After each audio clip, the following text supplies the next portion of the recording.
Hear ye, hear ye, hear ye.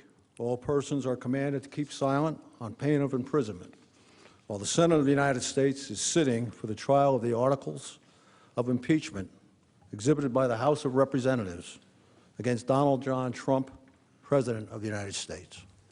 A trial heavy with threats and hyperbole, kicked off with the defense.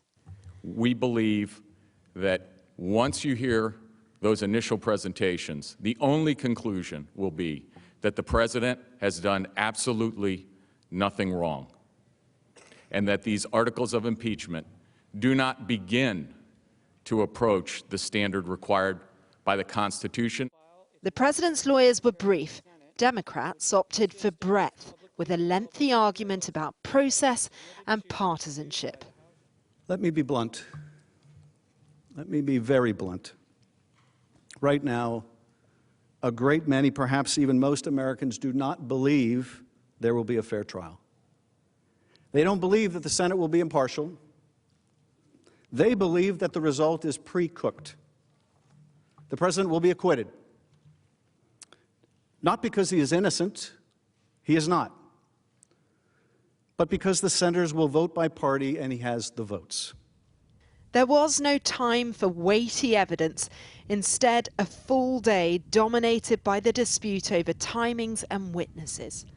The Senate's fair process will draw a sharp contrast with the unfair and precedent-breaking inquiry that was carried on by the House of Representatives.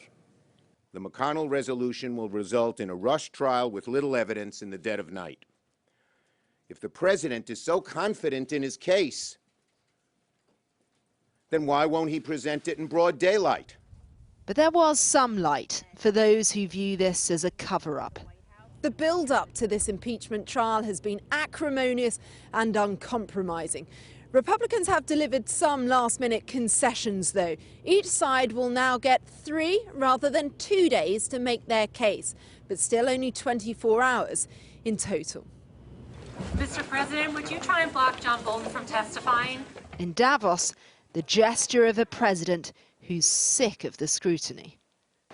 That whole thing is a hoax. It goes nowhere because nothing happened.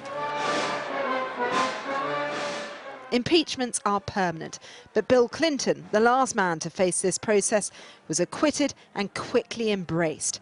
Donald Trump could enjoy a big bounce too, and his party is determined to get this framed and resolved as quickly as possible. Cordelia Lynch, Sky News, Washington.